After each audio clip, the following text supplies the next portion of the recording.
তাহলে একজন যদি পর্দা না করে কয়জন জাহান্নামে যাবে? 4 জন, মনে রাখবেন। তো এখন 4 জন, একজন নারী যদি পর্দা না করে 4 জন ব্যক্তি যদি জাহান্নামে চলে যায়, তাহলে এখানে সবচেয়ে খুশি কে? শয়তান। সবচেয়ে খুশি শয়তান, যে একজনের জন্য 4 জনকে জাহান্নামে নিয়ে যাচ্ছে। তাহলে একজন একজন করে নারী যদি পর্দা না করে, তাহলে কতগুলো পুরুষরা জাহান্নামে যাচ্ছে বলেন? হিসাব করছেন আপনি?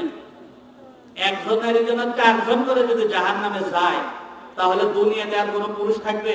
সবাই তো জাহান্নামে চলে যাবে। তো এটা খুশি হবে কে? শয়তান। আর যদি নারীরা পর্দা করে খুশি হবে কে? আল্লাহ পাক। তাহলে আপনারা কাকে খুশি করতে চান? আল্লাহ পাককে না ইবলিসকে? আল্লাহকে খুশি করবেন। আল্লাহকে যদি খুশি করতে চান, তাহলে আজ থেকে আপনি আল্লাহ পাকের কাছে তওবা করে আজকে থেকে আপনার বিবি, আপনার মেয়ে, আমাদের বিবিকে আমরা পর্দায় রাখবো। সবাই রাজি আছেন তো ইনশাআল্লাহ? সবাই একটু হাত তুলে আল্লাহকে দেখায়। রাজি আছেন তো ইনশাআল্লাহ? বিবিদেরকে পর্দায় রাখবেন তো? মেয়েদেরকে পর্দায় রাখবেন তো ইনশাআল্লাহ? সবাই হাত নামান। তাহলে আপনি যদি, আমরা প্রত্যেকে পুরুষ মানুষ যদি চাই যে আমাদের বিবিরা পর্দা করবে, আমাদের মেয়েরা পর্দা করবে, তাহলে আর পৃথিবীতে আর কোনো অন্যায় থাকবে না।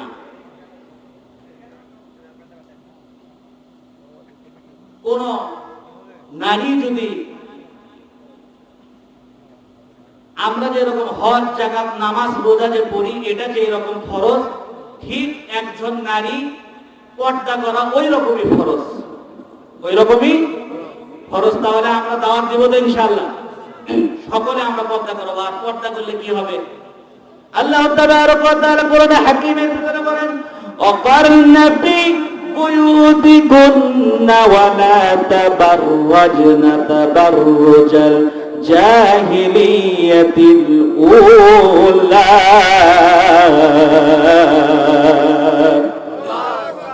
আল্লাহ তাবারক ওয়া তাআলা বলেন, ওয়াকারনা ফি বুয়ুতিকুন্না ওয়া লা তাবাররাজনা তাবাররুজাল জাহিলিয়াতিল উলা। তোমরা জাহিলি সমাজের নারীদের মতো তোমাদের সৌন্দর্যকে মানুষের সামনে প্রকাশ করো না। তোমরা ঘরের ভিতরে থাকো। যেমনি ভাবে মুক্তা ঝিনুকের ভিতরে থাকে, ঝিনুকের ভিতরে মুক্তা থাকে। মুক্তার দাম আছে না নাই? মুক্তার দাম আছে না নাই? আর পানির ভিতরে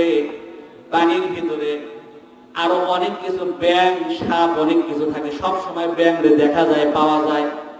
এখন ব্যাঙের দাম বেশি না মুক্তার দাম বেশি? মুক্তার দাম বেশি, কিন্তু মুক্তা কিন্তু দেখা যায় না। মুক্তা এমন সুন্দর সংরক্ষিত জায়গার ভিতরে থাকে, ঝিনুকের ভিতরে মুক্তাটা থাকে।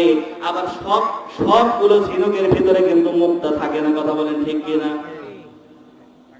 এই জন্য কোন ব্যক্তি যদি মুক্তা খুঁজতে চায়, তাহলে ঝিনুক একটা ভাঙলেই সেটার ভিতরে মুক্তা পাবে এরকম না। হয়তোবা 100টা ঝিনুক ভাঙার পরে একটার ভিতরে মুক্তা পাইতে পারে। কথা বলেন ঠিক কিনা? এই জন্য ও যুবক ভাইয়েরা, তোমাদের কাছে বলি, তোমরা যদি মুক্তা চাও, অর্থাৎ যেসব মহিলারা সংরক্ষিত আছে, এরকম দিনদার নারী যদি তোমরা চাও, তোমরা বিয়ের আগে তোমরা দাড়ি রাখো, তোমরা পাঞ্জাবি পরো, সুন্নতি পোশাক তোমরা পরো। তাহলে তোমরা যখন বিয়ে করার জন্য যখন যাবে, যখন মডার্ন মেয়েরা আসবে, দাড়ি দেখবে, পাগড়ি দেখবে, বলবে এটা চলবে না। কি বলবে? এই হুজুর দিয়ে কাম হবে না, এই হুজুর দিয়ে কাম হবে না, এটা বুড়া হয়ে গেছে, চাচা।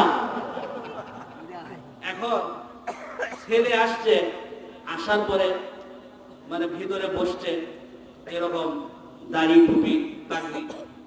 তো এখন দেখার পর মানে গেট খুলে দিছে, দেখা হয়েছে, আসসালামু আলাইকুম আঙ্কেল, আসসালামু আলাইকুম আঙ্কেল, এটা বলে চলে গেছে। যাওয়ার পরে তার সাথে আরো 2-1জন ছিল, কিন্তু তাকে ওইভাবে সালাম দিছে। আরো কিছু মুরব্বীরা ছিল, তাদের দাড়ি পাকা ছিল, তো ওটা তো দাদা হচ্ছে। তো এরা দেখে বলতেছে আঙ্কেল। বাবার কাছে যা বলতেছে, বাবা আঙ্কেল আসছে, একজন আঙ্কেল আসছে দেখলাম তোমার কাছে। বলে দেখি, আরে এটাই তো ছেলে। ভেতরে নিয়ে এসে বসাইছে, বসানোর পরে বলতেছে কি বলো তুমি, এটা আঙ্কেল না, মানে কি ছেলের বাবা নাকি? তো বলতেছে না, যে ছেলের সাথে তোমার বিয়ে হবে এটাই সেই ছেলে। ইম্পসিবল, এটা কখনো হতেই পারে না, এই আঙ্কেলের সাথে আমার বিয়ে হবে এটা কখনো যায়নি। জোরে বলুন নাউজুবিল্লাহ। মানে দাড়ি দেখছে আর টুপি দেখছে, হে আঙ্কেল হয়ে গেছে, আঙ্কেলের সাথে যাবেন। তার মানে আপনি যখন পরেশগার মুত্তাকি হবেন, যতগুলো বাজে মেয়ে আছে এই বাজে মেয়েগুলো আপনাকে সাইড করে রাখবে, মানে ওই বাজে মেয়ে আপনার কাছে আসবে না। জোরে বলুন সুবহানাল্লাহ। আর আপনার যখন সুন্নতি লিবাস দেখবে সুন্দর, আল্লাহর রাসূল যে রকম দাড়ি রেখেছিলেন এরকম দাড়ি যখন দেখবে, টুপি পাগড়ি যখন দেখবে, তখন বলবে এইটাই আমার জন্য দরকার। ধরে বলুন সুবহানাল্লাহ। ওই যে ঝিনুকের ভিতরে যে মুক্তা, আপনি কিন্তু এতক্ষণ দাড়ি ছিল না, এতক্ষণ দাড়ি ছিল না, আপনি কিন্তু খুঁজে পান নাই। তো আমার কাছে এক যুবক আসছে, বলতেছে হুজুর অনেক দিন ধরে আমি ভালো একটা মেয়ে, আমি বলতেছি কি ব্যাপার আপনি বিয়ে করেন না কেন? বলে হুজুর অনেক দিন ধরে দেখতেছি ভালো মেয়ে পাই না। আমি বললাম যে ভালো মেয়ে পাওয়ার একটা বুদ্ধি আছে, আমি কি দিব? বলতেছে হ্যাঁ হুজুর দেন, তাহলে তো ভালোই হয়। এত টাকা পয়সা খরচ করতেছি, প্রায় 20-30 হাজার টাকা খরচ হয়েছে, কিন্তু ভালো মেয়ে পাচ্ছি না। আমি বলতেছি আমার কাছে একটা খুব সুন্দর বুদ্ধি আছে। বলে কি? বলে আজ থেকে দাড়িতে হাত দেওয়া যাবে। বলে হুজুর কি বলেন, এটা আবার কি বুদ্ধি? আমি বলতেছি আপনি দাড়িতে হাত দিবেন না, বুদ্ধি করে দেখাচ্ছেন। তারপরে বললাম যে আজকে শার্ট প্যান্ট আছে এটা পরবেন না, এখন থেকে পাঞ্জাবি শুরু করেন, কয়েকদিন পর জুব্বা পরবেন, এরপরে কিছুদিন পরে আপনি পাগড়ি পরা শুরু করবেন। বলতেছে এটা একটা কোনো বুদ্ধি হলো, তাহলে তো কোনো মেয়ে আমাকে জীবনে বিয়েই করবে না। এখন তাও দুই একটা পাবো, যদি পাগড়ি আর জুব্বা আর দাড়ি লাগায় তাহলে তো কিয়ামত পর্যন্ত বিয়ে হবে না। শুনে বলেন না। আমি বলতেছি আপনি এই বুদ্ধিটা করেই দেখেন।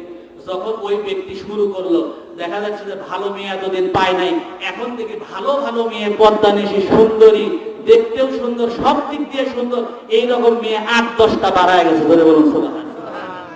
এক আব্দুর রহমান 10 জন মেয়ে তার জন্য পাগল। জোরে বলুন সুবহানাল্লাহ। এটা কিসের মুআজিজা? এটা আল্লাহর রাসূলের সুন্নাতের মুআজিজা। জোরে বলুন সুবহানাল্লাহ। আল্লাহ রাসূল বলেছেন মান আহাব্বা সুন্নতি ফাকাদ আহাব্বানি ওয়া মান আহাব্বানি কানা মাই ফিল জান্নাহ। কোন ব্যক্তি, সাহাবা কিরামরা ওই সময় বলছিল হুজুর আমরা তো আপনাকে দেখে দেখে আপনাকে মহব্বত করি, ভালোবাসি, কিন্তু এক সময় তো আপনি থাকবেন না, তখন উম্মতেরা কি করবে? বলতেছে আমি তো চলে যাচ্ছি, কিন্তু আমার আদর্শ, আমার সুন্নাহ তো আমি রেখে যাচ্ছি। আমার সুন্নাহ যারা আমাকে অনুসরণ করবে, মান আহাব্বা সুন্নতি, যে আমার সুন্নতকে ভালোবাসবে, ফাকাদ আহাব্বানি, সে আমাকে ভালোবাসলো, ওয়া মান আহাব্বানি কানা মাই ফিল জান্নাহ, আর যে আমি মুহাম্মদকে ভালোবাসলো সে কাল কিয়ামতের দিন তার সাথে হাসর নাসর হবে এবং একসাথে আমার সাথে জান্নাতে থাকবে। জোরে বলুন সুবহানাল্লাহ। তো এই ব্যক্তিটা আল্লাহর রাসূলের সুন্নতের অনুসরণ করার জন্য এই রকম ভাবে একটা সুন্দর নারী পেয়ে গেল, ভালো নারী। এখন সে বলে 10 হাত দূরের থেকে দেখলে বলে হুজুর আসসালামু আলাইকুম। আসার পরে সে আমাকে বুকে নিবে না কোলে নিবে আল্লাহ ভালো জানে। কই হুজুর এটা যদি আরো 3-4 বছর আগে বলতেন, আমি 3-4 বছর আগে এত সুন্দর ভালো একটা নারী পাইতাম। জোরে বলুন সুবহানাল্লাহ। এখন আপনি বলেন এই নারীটা যে সুন্দর একটা নারী পাইলো, এই নারী যদি ভালো হয় তাহলে তার আব্বা আম্মা কেমন? ভালো, অবশ্যই ভালো। বলতেছে হুজুর আব্বা, আমার শ্বশুর শাশুড়িও খুব ভালো, আমার বিবিও খুব ভালো, খুব পদ্মানিশী। আমি এখন বলতেছি ভাই কোম্পানি যদি ভালো হয় সেই কোম্পানির মাল তো অবশ্যই ভালো হবে। কথা বলে ঠিক? আপনি বলেন স্কয়ার কোম্পানির মালের কোনো কিন্তু স্যাম্পল নেই। স্যাম্পল আছে কিন্তু গ্যাকো কোম্পানি, সিপ্লাই, সে হাবিজাবি কোম্পানির, এগুলা কিন্তু এতগুলো করে স্যাম্পল দেয়, ফ্রি ঔষধ দিয়ে দেয়, এরপরেও কিন্তু তাদের ব্যবসা নাই। তো স্কয়ারের মালের কি নাই? ওখানে কোনো দামাদামি করারও সুযোগ নাই, কোনো স্যাম্পলও নাই। কথা বলেন ঠিক কিনা? কোম্পানি যে রকম হবে মাল সেই রকমই। এখন মানুষ গরু কিনতে গেলে আপনি দেখতেছেন কয়ের দুধ কতগুলো হবে, বলছে মায়ের 20 কেজি দুধ হয়েছে। এখন চিন্তা করো মায়ের যদি 20 কেজি দুধ হয় তাহলে যদি এটা ছাও, অর্থাৎ তাহলে এটা 15 কেজি হবে, তাহলে এটা নেওয়া যায়। কথা বলেন ঠিক কিনা? তাহলে গরু দেখতে গেলে আমরা গরুর মায়ের খোঁজ নিই, কিন্তু মেয়ে দেখতে গেলে আমরা মা বাবার খোঁজ নিই না। কথা বলেন ঠিক কিনা? খালি দেখি কার বাবার টাকা আছে। যৌতুক কত বেশি নেওয়া যাবে, কথা বলেন ঠিক কিনা? এইরকম চিন্তা ভাবনা আমরা করি, আর এইরকম চিন্তা ভাবনা করার কারণে এইরকম সন্তানও আসে এরকম উল্টা পাল্টা, কথা বলেন ঠিক কিনা?